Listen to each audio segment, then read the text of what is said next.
Some seemingly ordinary and kind people end up acting cruelly in certain situations, which causes someone to cross the boundaries of morality and become capable of hurting or humiliating others. It's easy to think that evil is reserved for others, those villains we perceive as distant from us. But what if the truth is more complicated, closer, and perhaps more disturbing? Philip Zimbardo, a renowned psychologist, dedicated himself to studying how specific circumstances can transform ordinary people.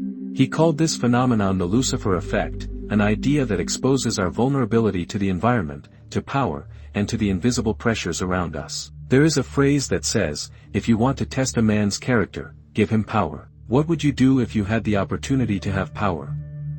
I'm not talking about superpowers, but the kind of power that all of us, as ordinary people, can exert over others. Do you believe you would continue being yourself, or would something inside you change?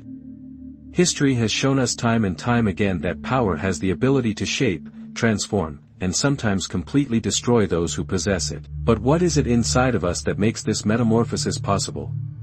Today, I want to share a story that takes us to the year 1971, to the basement of Stanford University, where an experiment took place that raised more questions than answers. This experiment showed that even the most ordinary people can become symbols of tyranny when subjected to the right conditions. It's called the Lucifer Effect, a psychological phenomenon that Zimbardo described as something that reveals our relationship with power, morality, and the limits of our humanity. Before we continue, I want to make it clear that as we dive into this story, we won't just be analyzing the experiment itself. We will be looking at an uncomfortable reflection of what we could become if this effect were to strike us. In 1971, psychologist Philip Zimbardo devised a simple but alarmingly effective experiment. He recruited 24 students, all young, healthy, and with exemplary backgrounds, to stay in the basement of a university for about 2 weeks. These 24 students were randomly divided into 2 groups, prisoners and guards. One of the students, Zimbardo's assistant,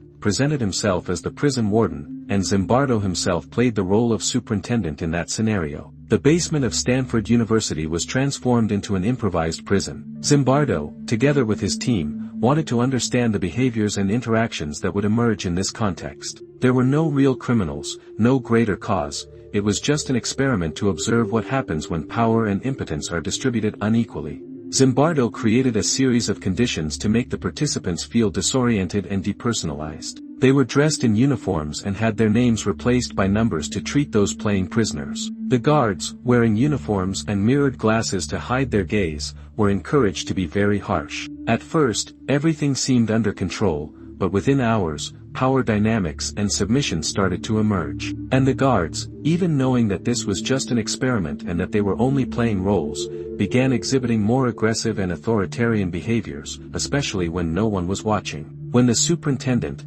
Zimbardo himself, wasn't around, the guards would attack the prisoner students with fire extinguishers and attempt to foster hostility between them, separating and privileging those considered good prisoners and punishing the bad ones. The prisoners, reduced to mere numbers, began to suffer constant humiliation. On the second day, there was a rebellion from the prisoners, who were upset by the treatment they were receiving. What seemed like a role-playing game transformed into a psychological nightmare. Abuses and violence intensified as the days passed. Zimbardo observed a rapid loss of moral identity. The guards became intoxicated by power, while the prisoners suffered emotional breakdowns. As Hannah Arendt once said, the greatest part of evil in the world is done by people who never decided to be good or evil. Christina Maslach, a doctoral student, was the first person among all those involved to be horrified by the absurdity happening there, and, due to her interference, Zimbardo realized that the experiment should be stopped immediately. What was supposed to last 2 weeks was shut down in just 6 days. The boundaries between ethics and science completely dissolved,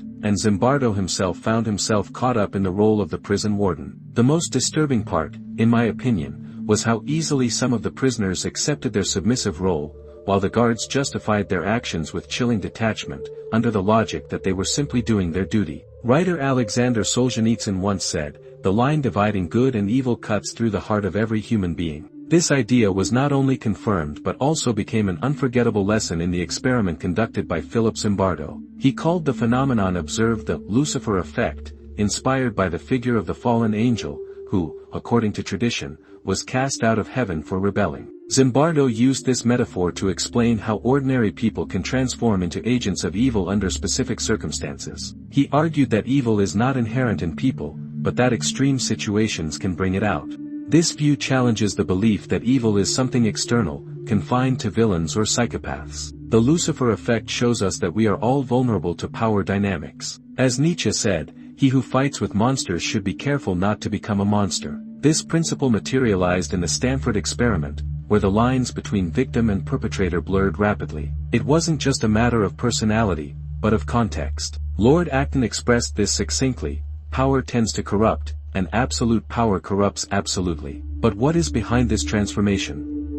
Zimbardo argues that power dehumanizes, dividing people into categories: those who command and those who obey. In this process, those who hold power stop seeing others as equals. In the Stanford Experiment, the guards stopped seeing the prisoners as people; they became numbers, mere disposable figures. This dehumanization doesn't happen in isolation. It is fueled by depersonalization, a phenomenon in which, when part of a group, people lose their sense of individual responsibility. This helps explain why atrocities are often committed by crowds. The Lucifer Effect highlights the impact of the environment, social norms, and expectations on our behavior, far more than we like to admit. In the case of the Stanford Experiment, the basement turned into a prison created a microcosm where abuse was not only permitted but encouraged. As Zimbardo wrote, systems create situations, and situations shape behavior.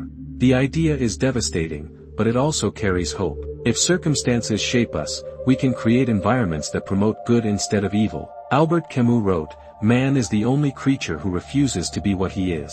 This means that, while we are influenced by the environment, we also have the power and the capacity to resist. So, we come to the hardest question: if power and circumstance can corrupt anyone, are we doomed to repeat these patterns forever? Zimbardo believes not. For him, knowledge is the first step toward change. Understanding how power dynamics affect our decisions teaches us to resist. One of Zimbardo's proposed solutions is to cultivate what he calls everyday heroism. It's not about grand acts, but about small, courageous decisions to resist injustice. Heroism, he writes, is the antidote to evil. Hannah Arendt offers another perspective when analyzing the trial of Adolf Eichmann, coining the term, the banality of evil. For her, the scariest thing about evil is that it often has no demonic face, but results from small decisions made without questioning. Resisting the Lucifer Effect requires more than good intentions. It requires science and the ability to question power structures that normalize abuse. It also requires that we never forget the humanity of the other, even in the darkest moments. The Stanford Experiment doesn't just talk about guards and prisoners, it talks about us, about our daily choices, and how we react when power is granted to us or when circumstances challenge us. The Lucifer Effect leaves us with an uncomfortable but essential lesson: we are all capable of committing terrible acts, but we are also capable of resisting them. The key is to recognize our vulnerability and take responsibility for our actions, even when the world seems to push us in the opposite direction.